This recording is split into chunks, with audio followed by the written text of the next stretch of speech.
Alright everyone, welcome back to the ZHP Garage. Hope you guys are all doing well today. So we are pretty much done for the day right now. But before we get into this and show you what we got going on for putting this thing back together, I want you to go down below, hit the subscribe button if you enjoy what you see here on the channel, and also hit the like button on this video if you like this video. So we're going to jump into it right now. We're going to go a little bit back in time, see what the master mechanic has going on. We plan to start off with the timing cover, taking off the old oil pan and putting on the new gasket for the oil pan and all sorts of other stuff. So let's go in right now. Just got done running the new copper line for the oil pressure gauge. Got it ran down so it'll clear the throttle pedal. We're underneath it, so it won't, I don't want it behind it because I don't want to mash it if it gets full throttle. So we ran it below. Got the new line in there. So we got it up in the air as you can see. So now I'm going to go underneath. It's a good thing I brought some cardboard because this thing bled all over the floor. So I'm going to take the oil pan off. We're going to take the starter off, get it out of the way, the oil filter, the oil pan. And then once the oil pan's off, I'm going to clean it up. And then we're going to put the timing cover. So the cam bolts that were in it, looked like they were rubbing the cover, I just sanded them down a little bit, just give them a little bit of clearance. So that should take care of that, rubbing the cover. So we're going to put the cam bolts back in. We'll put the cover on. We're going to get started taking the oil pan off.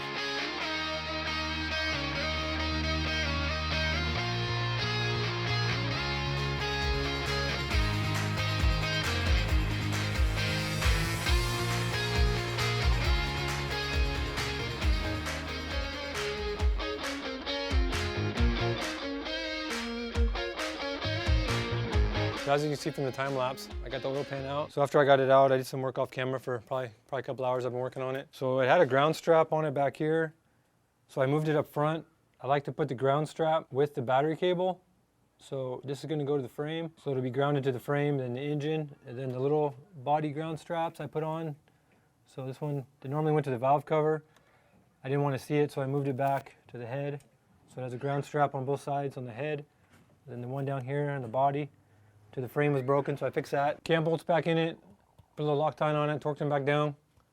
So got that back, verified that the timing is correct, the chain's on right. So that's good. So I cleaned off the gasket surface. So now that I got the engine block cleaned up, where the timing cover goes, I'm gonna put the new timing cover on it. This is the one the guy picked out, wanted to go with, the little dress-up kit they call it. It's all the same, the valve covers, air cleaner. I'm just gonna silicone it on, and I got new timing cover bolts, cleaned up the old timing cover that was on the engine before, so I'm going to put that on now. So I'm going to flip it over. So I have a little shop towel. I'm going to silicone it up. I'm going to wipe the whole surface with brake cleaner so it's clean, no oils on it. So I just put a little brake cleaner on one of these little shop towels and just wipe it off. And then any big little linnies you can blow off. When you silicone it, remember that it's two flat surfaces. The block is flat, and for the most part, timing cover's flat, so you don't need a glob of silicone. You just need a small bead. You don't need it oozing everywhere. So you kind of want to come down, because this is where the pan lip comes in. So start even with that, so you can seal it to the block when you put the pan gasket in it. I go around both sides a little bit, but I'll just start down here and then just do a small bead. I like to go on both sides of the bolt, so I'll go around. After doing a bead, I'll go around both sides. You got a small bead on it, you don't want to touch it or nothing, and you can see that it has the dowel pins. So it lines the cover up on these two here. So you want to carefully grab it. It's easier if you get it from the bottom, side bottom, whatever, and just come on in. You can line up the crank and try to get it on those dowel pins. Jeez. Tight on the dowel pins. Put your new bolts in it. These two here has your timing pointer on with them. After you got them all snug down, go ahead and torque them or tighten them up by hand. Doing it by hand. Just gonna tighten them down. If you were to torque these, you'd probably be around like 89 inch-pounds. When you look at it, you should have a small silicone, just a little bit, squeezing out. You know you got it sealed all the way around. So now we're gonna put the dampener on it. We're gonna find the dampener. Found the dampener. So you want to put a little bit of silicone on the inside of your dampener because it can leak out the crank snout. So after you get the inside, you want to make sure it's all clean. Then you want to do a little bit of silicone and just wipe it around with your finger. And you do it on the end because as you go on with it, it coats the whole thing. So I like to make sure that it's a film even all the way around. And then make sure you put a little oil or grease on the outside for your crank seal. Let's put a little oil on this. Same thing, you want to put it on the beginning and it'll drag it into the seal. And that's something you gotta be careful of too, because right now this timing is lined up on top dead center. So you can see this timing pointer is absolutely worthless because the timing mark is up here. So this would be 0. So somebody put the wrong timing pointer on this engine. We're gonna have to get a different one probably if we want this timing to be right. So then you get your professional tools. Now we're talking. Now we're talking. So you get your dampener installer, you get your bolt, so you can compare which one it is. Probably the new one because you used it a million times. Okay, so you get your adapter, get your installer, get your nut, your bearing. Just put this in hand tight, if you can go in hand tight. This one's a little, got some dirty threads. Just don't get it too crazy. You get your ginormous wrench, and you put it on there. And you want to hold so it doesn't jam itself into the crank. And just install it right on there. No beating needed.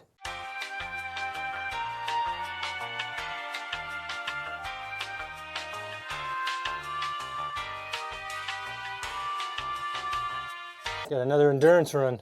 It's almost there. It's almost there. Give it a good cram so it's on the bottom. So I think what we're gonna have to do with this, because we're running a short water pump, if we put the timing cover or a timing pointer that's supposed to be with this dampener, we'll never be able to read it. So I think what I'm gonna do is just mark a line on the dampener over here with 0, and then I'll know when I time it. So I just scraped a line. I don't have a marker or nothing with me right now, but at least I know where it's at. So before I turn it over, I'll put a black mark. The line's up at 0, so I'm just gonna use that for now because I know that fits with the short water pump. So now I'm gonna put the short water pump on. Got a nice new water pump, and I just got new stainless bolts for it. You just want to put these on dry, but it's a good idea because these bolts go into the water jacket to put a little bit of Teflon paste or sealant on the threads before you put it on, just so it doesn't weep out of the bolt holes. And this one comes with a shim in case your spacing is not quite right for your pulley. You can shim it out a little bit. So we'll have to check that after we get it on. Just line it up carefully. I want to get this started, and then I'll get the bracket for over here because some of them share the mounting holes, but I want to make sure all the gaskets lined up first. So I'm just going to start the bolts. Everything's held in place, and I'm going to grab the lower alternator bracket. The alternator goes through here, so shares the lower one, so we got to take that one back out. So we'll start this inner one just by hand, just to hold it in place. Sorry sir, I made a mistake. It goes to the top. It goes to the top hole. It's not the only one that goes in the top. The upper one goes in the top also. So let me grab the upper, get the alternator up in here. So the upper one, we got a new one like we talked about. The other one was cut. Got a nice chrome one. So that one goes in the top bolt too. Put it up in the upper alternator here to hold it. Oh, I see why they cut it now. Because originally this is supposed to be a stud, so it's not supposed to be up tight. So let's see if I can put if I can find a shim. Found one good flat washer, see if that'll do the trick. Go in between the two brackets. So I'm gonna leave the upper one out for right now. I'm gonna have to get a spacer to space it so it's straight. Because you can see it needs to be about like that much space in it for it to work properly out here. So let's leave that for right now. We'll have to get a spacer, bring that back with us next time. All right, so we got the oil pan gasket replaced, got it all back together. Went pretty smooth, turned out nice. So hopefully we can stop having this issue on the floor. Quit bleeding everywhere. So we got the engine covered back up. The intake should be here hopefully next week. So we'll come back out, get the intake on it, the top end, get this thing finished up. So right now we're gonna put it back on the ground, load it up, and just get ready to come back next time. Be a couple days to us, be like a couple seconds for you. Go all the way to the end, see how this thing runs.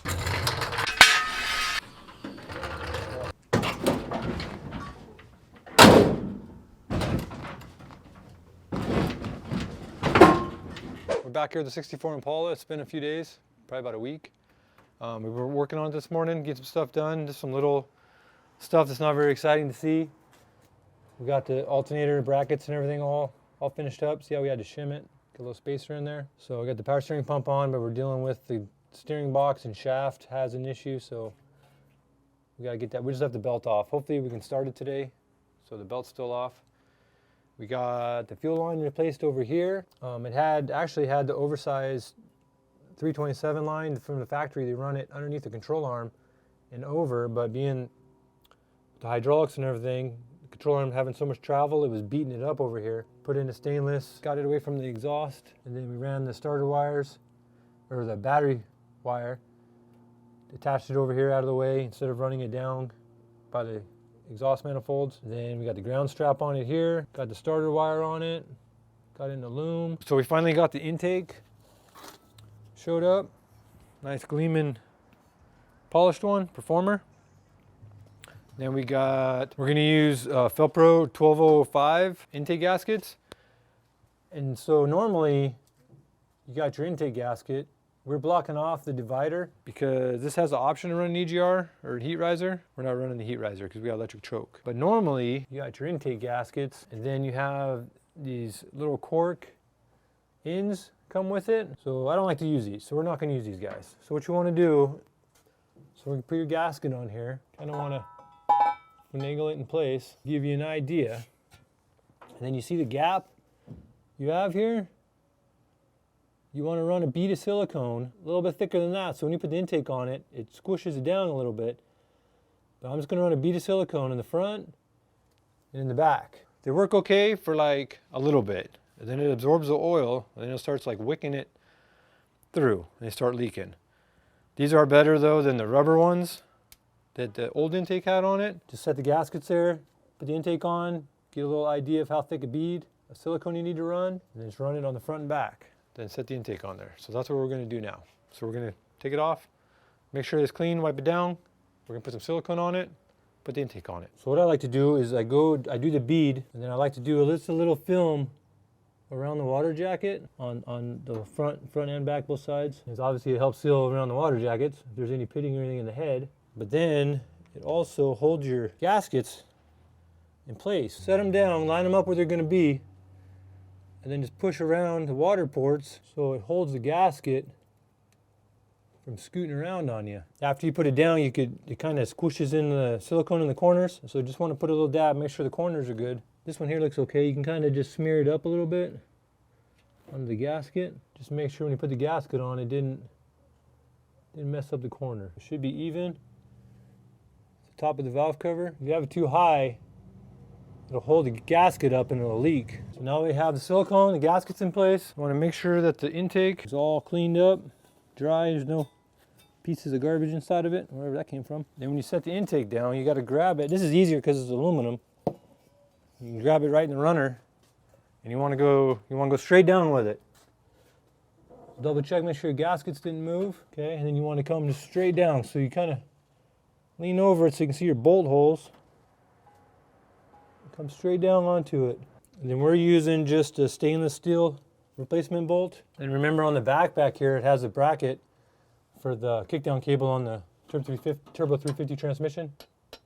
It's not gonna fit this intake. So this one's supposed to have the bracket for the kickdown cable on the Turbo 350, but this intake has a taller boss back here, and it hits here in the center. So I'm gonna have to take this, and I'm gonna have to notch this center open a little bit. So I'm just gonna put the bolts in it for right now without the bracket, and then I'm gonna have to put the bracket in after the fact. So it's a good idea. We already have this thing on top dead center on the end of the compression stroke. So the next stroke is gonna be your power stroke. So the intake gasket set comes with a new gasket. So it's a good idea. Now we have all the bolts in the intake. So put the new gasket on there. And then we're replacing the rotor, so we have a new rotor, and you can see it's indexed, has a notch on one side and not the other side, so you just line up the notches. Not too crazy, it's just a piece of plastic, a little over snug, I guess you'd say. So when you have the distributor, your terminals go on the driver's side. This is indexed too, it has a little notch. Harness goes on the driver's side. So when you have your cap on here, this is number one, this is where you want your number one cylinder to be. And then you want to have it, you don't want to have it a tooth off, because then your distributor would be like this when your timing's set. And you don't want to have it too far retarded, you know. So you pretty much want to have it so you're a couple degrees. Pretty much when you're timed, and if the distributor's in there right, it should be pretty much even. So you want to line up the number one. So the rotor right now, it's on the end of the compression stroke. So the next stroke is the fires number one cylinder, so it's going to fire number one. So you want your rotor lined up with number 1 when the distributor's in the car. Cam gear's cut at an angle, and you have to line up, this drives your oil pump. So you might have to pull it up and move it a couple times, because when it goes in, it's going to turn. And you've got to back it up a tooth, and it'll turn because of the angle on the gear. So you can put a mark on your distributor. So you put your cap on. So this is your number 1. Mark your, describe a line, something so you know. Okay, that's where your number 1 terminal is. So now when you put it in, who knows where, unless you put it on top dead center, I got to line it up. So it does 2 things. It helps align the intake to the distributor, so it should fall right in without any binding once you get everything lined up, okay? So that's at the start of going into the gear. So we already know we're off because we need to be over here. So we need to pull it up. Okay, so that's too far, because when it goes down, it's going to move over. So we need to go over one more. Okay, but the problem is the oil pump doesn't line up. So you can do it a couple different ways. You can turn the engine over, put slight pressure on here, and it'll fall in. Or you can move until you find out where the oil pump drive rod is. Okay, so there it is right there. Obviously, now we're too far back. So you can walk the oil pump rod around. So you go forward to pull it up, go forward a tooth. Okay, now we're one step closer. See, we're still probably a tooth off on the cam. So we'll go one more. Pull it up. We're going to walk it one more tooth. Okay. So now you can get an idea. Okay. So if the distributor's there, if we put the cap on it, rotor, so hoping to be lined up with number 1. So you can just put your finger here. If you don't trust your mark, the mark's a tad off. So we're going to be on this side of the mark. I was a little bit off. So put your cap on there. Okay. If your distributor's right, if your number 1's right here, pretty close. I think that's good right there. Your cap's lined up, it's indexed in there. 2 terminals even across, it's not all over here or over, you know, because you're only going to move this thing a couple degrees to get your total timing in it. Because initially, your initial timing is probably around 10-12 degrees, and then you got your advance, so your total timing. So you're not going to move this distributor too much to get around 34 degrees, 32, you know, 36, wherever you want your total timing to be. You don't need that much movement. So now we have the distributor set in there, it's all the way down. So now we're going to go and we're going to tighten up our intake, and we're going to torque the intake down. So we'll leave the distributor loose, and you can rotate it to get to these back bolts, but we're just going to use a wrench anyways. All right, so I got the intake tightened down. I just did it by hand. Each gasket kind of has its own torque specs. This particular Felpro's, I like to do it more by hand than a torque wrench. So I just did it by hand, by feel. So I tightened it down. I got the port in here for the vacuum brakes, sender in here next for the gauge. But before I do that, I'm going to put the valve covers on it now. I already wiped off sealing surface. I got these Felpro gaskets. I really like these ones. They're kind of pricey, but they're metal core with a rubber mesh, and they seem to seal up really well. Then we got our new valve covers. These are the valve covers. So it has little studs that you put in first. See, it has a little screwdriver head. You don't need to get these crazy tight. Just snug them down into the head. It allows you to set everything on there, and it's all lined up. If they're clean enough, you can just do it by hand. If you want to snug it down, put a little screwdriver on there and just give it a little extra. So you can see how it has 2 different size grommets. One setup is a PCV valve, and this is a breather. So this is where we're going to fill the oil from. So when you put them on, you don't want to put the filler in the back. You want to put it on the driver's side. So we're going to put the PCV valve in the back, slide it onto the studs. We'll do the driver's side. So we'll put the filler, breather in the front. It might be a little tight with the booster. Oh, the valve cover, or the alternator. Uh-oh, somebody went and put an alternator in the way. Oh, might have to get my hammer out for that one. Yeah, right. So then it comes with, kind of evenly distributes the weight, or the load. We even got little bow ties on them. Look at that, isn't that adorable? Instead of just clamping right here in the center, it clamps it out more in the middle so it doesn't bow the valve cover. All right, so we got the valve cover on, got the driver's valve cover on. Had a little bit of a fight, but we got this T-handle in here, so we got the passenger valve cover on. Put the one heater hose on. This one here, need to get a new hose. It's not long enough. Just wound up plugging the front here where we were going to put the temperature gauge. The temperature gauge was broken. After I put it in, it fell apart, so we just capped that. So we're just gonna rely on the mechanical gauge in the head. Our Performer intake is a dual plane intake, but I like to run just a 4-hole gasket under the carb. It doesn't really matter probably, but it has a little gap in between the divider, so this just seals it up. I'm putting a AFB on the quadrijet intake. It's just really close, and this just gives you more gasket surface. Really close on the secondaries, because you know you can go quadrijet or square flange. So we got the carburetor on the same carburetor. Try to clean it up, but it's still pretty dirty. Throw this bad boy on here. You want to make sure when you put a carburetor on that your barrels open up. No problem, no hang-ups. So I don't have any washers. It didn't have any, it just had nuts on it before, and I don't want to do that. I need to get some washers. So I need to get some stuff. I need to get a hose, longer hose. I need a longer belt. I plugged the back of the carburetor thinking I was going to use the front, but now I want to use the back again, so I'm going to cap the front. Got to notch the bracket for the kickdown. We're almost there. So next time we'll be turning and burning. We'll be burning little 13-inch wheels. Hey, what's going on, everyone? We're back here with the 64 Impala. We got all the parts, the right parts, got them out here, got them with us, got them on. Got it straightened out. So we went to a tall valve cover, so we had to get a longer alternator belt to move the alternator out to get that to clear. We got new hoses. We put the fuel filter up front here because the room in the back was having a little bit of an issue. So it's before the pump, so it's still before everything, so that works out. Got our new power steering lines, new pump, got that finished up. Got our linkage with new bushings in it. So we got the right little stud on here for the kickdown. I don't know if you remember before, they just had a bolt in there. Got that straightened out. And then the kickdown bracket, you can see we had to notch it to clear the webbing in the intake. So we got that all straightened out. Just one PCV valve before it had two, so it has a breather for fresh air. PCV, so it has the crankcase in the back. The carburetor, then the brake booster goes to the intake. Got the heater hoses ran away from the exhaust. Plug wires are away from the exhaust. Got it finished up. So now we're gonna start it. We got our timing light. I had to make a new mark on the dampener because the timing before was all out of whack. They got the wrong timing pointer on there, so I had to make my own mark on the dampener. See how it runs. We got new plugs in it, new wires, new cap. Just fired up. All right, here we go.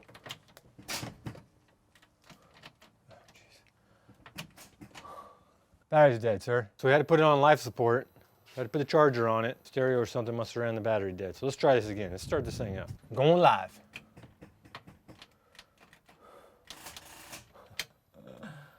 So it's not starting inside with the ignition. So we want to see, we're going to use the master key. We want to see if there's some sort of issue with the ignition or not. So we want to see if it even cranks. We're going to jump it at the starter.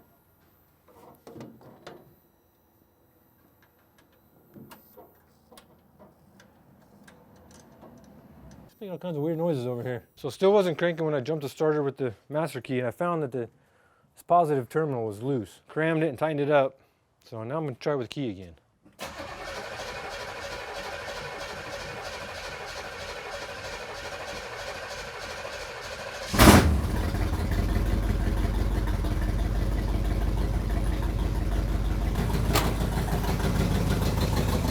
We're going to let it warm up a little bit, and we're going to time it. So it's time to sing. See what we got.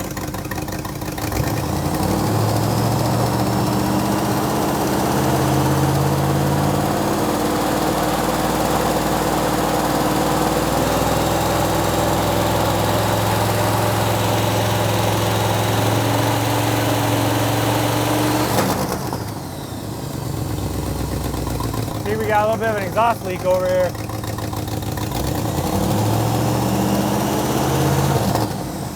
Wait for the thermostat to open up here. Making a mess. Making a mess.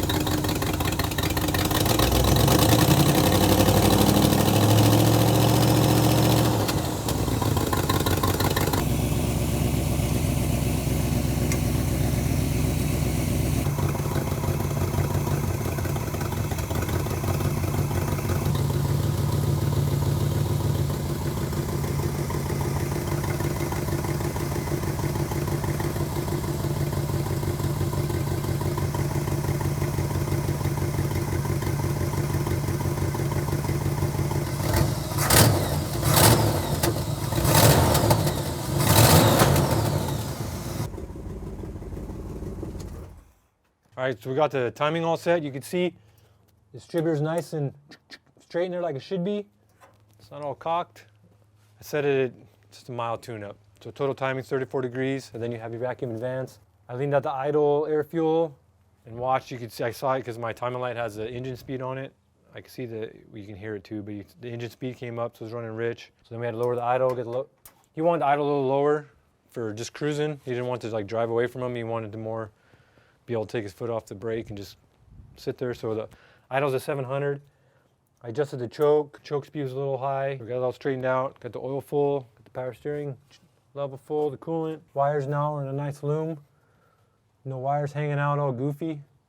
Eliminated all the mess. We didn't hook up old dash because he's gonna change it to a aftermarket Dakota dash. So we won't use this. We'll put the temperature sensor here where the mechanical gauge is at, so I just capped that. Yeah, that's pretty much the gist of it. There's the garage restore. Take care of the oil leaks, give it a little bling bling. I just pretty much tuned this the same as the other two Impalas. You can see the 64 and the 63. Tuned it the same way. So I just do all pretty much a baseline mild tune. All right, everybody, so that's the end of this video.